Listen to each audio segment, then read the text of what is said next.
नमस्कार प्यारे साथियों मित्रों, आज साथियों 5 अप्रैल है। आज कुछ इंपॉर्टेंट अपडेट देखेंगे जो प्रत्येक छात्र छात्राओं से जुड़ी होगी। आइए देखते हैं पहला अपडेट है प्यारे साथियों, शिक्षक भर्ती के ई अध्याचन पोर्टल को यूएटी पर शिक्षा आयोग की मुहर लग गई है।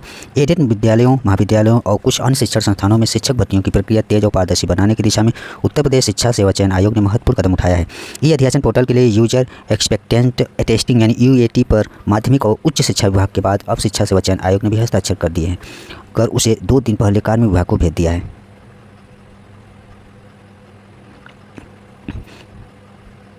अब साथियों कार्मिक विभाग से हस्ताक्षर हो जाने के बाद उसे लाइव करने के लिए एनआईसी को भेज दिया जाएगा। ऐसे में शिक्षा सेवा चयन आयोग का पोर्टल अगले सप्ताह लाइव होने की उम्मीद है। शिक्षा सेवा चयन आयोग के माध्यम से प्रदेश में बेसिक, एडेड, माध्यमिक, एडेड, महाविद्यालय सहित कुछ संस्थानों में शिक्षक भर्तियां की जानी है।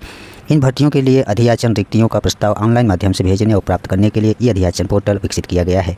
ई अध्याचन भेजने और प्राप्त करने वाली संस्थाओं में सामूहिक रूप से अध्याचन भेजने का परीक्षण कर लिया गया है। इसमें से जो कमियां सामने आई थी उसे एनआईसी ने दूर कर अंतिम रूप दे दिया है। उसके बाद अब यूटेंट टेस्टिंग पर सहमति की प्रक्रिया अंतिम दौर में है। कार्मिक विभाग की ओर से अंतिम स्वीकृति मिलने के बाद एनआईसी द्वारा पोर्टल को लाइव किया जाएगा। इसी के साथ संबंधित विभाग ऑनलाइन माध्यम से आयोग की अध्याचन भेज सकेंगे। प्रथम चरण में उच्च शिक्षा की ओर से असिस्टेंट प्रोफेसर, आचार्य, प्रचार तथा माध्यमिक शिक्षा की ओर से प्रशिक्षित स्नातक शिक्षक, टीजीटी, पीजीटी, प्रधानाचार्य संबद्ध प्राइमरी में सहायक अध्यापक पदों को मिलाकर 24,000 से ज़्यादा रिक्तियों का अध्याचन ऑनलाइन भेजा जाएगा। इसी के साथ नई शिक्षक भर्तियों की प्रक्रिया शुरू की जाएगी। यह था प्यारे साथियों शिक्षा सेवा चयन आयोग से संबंधित अपडेट। नेक्स्ट अपडेट है बीएड प्रवेश परीक्षा फॉर्म भरने की आज अंतिम तिथि। जो प्यारे साथियों बीएड एंट्रेंस एग्जाम भरना चाहते हैं वो अप्लाई कर पाएंगे। आज लास्ट डेट है बीएड संयुक्त प्रवेश परीक्षा के फॉर्म भरने की, रविवार को यानी आज साथियों अंतिम तिथि है, जिसका 10 दिन बढ़ाया गया था। और यहाँ जो है शासन ने सोमवार तक तिथि बढ़ाने की घोषणा कर दी जाएगी। वही शनिवार तक 4.22 लाख अभ्यर्थियों ने रजिस्ट्रेशन किया और 3.40 लाख ने फीस जमा कर फॉर्म को सबमिट किया। बीयू के कुलपति प्रोफेसर राकेश पांडे ने बताया कि रविवार को फॉर्म भरने की अंतिम तिथि है, जिसको बढ़ाने के लिए शासन को पत्र भेज दिया गया है। सूत्रों का कहना है कुछ अधिकारी ने अंतिम तिथि बढ़ाने का आश्वासन दिया है। कुलपति ने बताया कि 31 मई को प्रवेश परीक्षा कराने की योजना बना ली गई है। कुछ टीमों का गठन किया गया है। इस बार परीक्षा में इतना 4.50 लाख अभ्यर्थियों के शामिल होने की उम्मीद, इसलिए प्रदेश के सभी 75 जिलों में करीब 1000 परीक्षा केंद्र बनेंगे। और गत वर्ष 69 जिलों में 851 परीक्षा केंद्र बने थे और 3.05 लाख अभ्यर्थी परीक्षा में बैठे थे।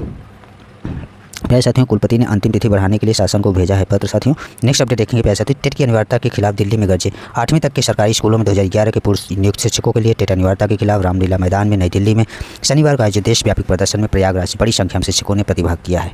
उत्तर प्रदेश माध्यमिक शिक्षा संघ के प्रदेश अध्यक्ष और पूर्व एमएलसी सुरेश कुमार त्रिपाठी ने मुख्य अतिथि सांसद जगदम्बिका पाल के साथ मंच साझा किया और कहा कि लाखों शिक्षकों के सामने संकट आया है।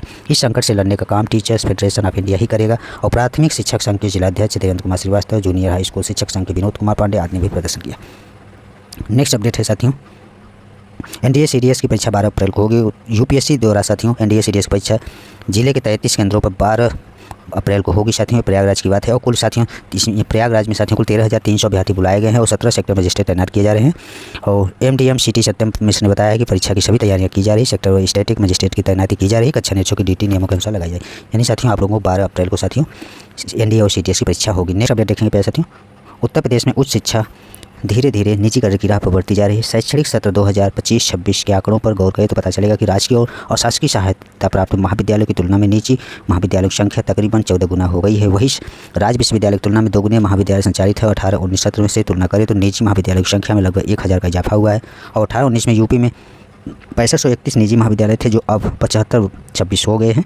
वहीं निजी विश्वविद्यालय में 27 से बढ़कर 52 हो गए हैं। उच्च शिक्षा विभाग के अफसर सकल नामांकन में वृद्धि को लेकर चिंतित हैं और वर्तमान में उत्तर प्रदेश उच्च शिक्षा का सकल नामांकन परसेंट लगभग 27 है, जिसे 2035 तक 50% तक पहुंचाने का लक्ष्य है। जनसंख्या के लिहाज से देश के सबसे बड़े राज्य में सरकारी संस्थानों के भरोसे सभी युवाओं को उच्च शिक्षा दिलाना संभव नहीं है। पिछले कुछ वर्षों में शिक्षा के प्रति जागरूकता बढ़ाने के साथ उच्च शिक्षा में गैर सरकारी संस्थानों की संख्या बढ़ी है और प्रदेश सरकार ने पिछले सत्र में एक साथ 46 राजकीय महाविद्यालय खोले हैं, लेकिन इसके बावजूद कुल राजकीय महाविद्यालयों की संख्या 216 ही हो सकी है। पूर्व उच्च शिक्षा निदेशक डॉक्टर अमित भारद्वाज के अनुसार सरकार शिक्षा में कमी नहीं होने देना चाहती और निजी महाविद्यालय और विश्वविद्यालय खुलने से शिक्षा की पूर्ति हो रही है और इसका फायदा छात्र छात्राओं को हो रहा है। वर्तमान में साथियों 7526 निजी महाविद्यालय व 52 विश्वविद्यालय है। सूबे में सरकारी से 2 गुने निजी विश्वविद्यालय और 14 गुना महाविद्यालय हैं। प्यारे साथियों ये रहा प्यारे साथियों आज के कुछ इंपॉर्टेंट अपडेट। धन्यवाद।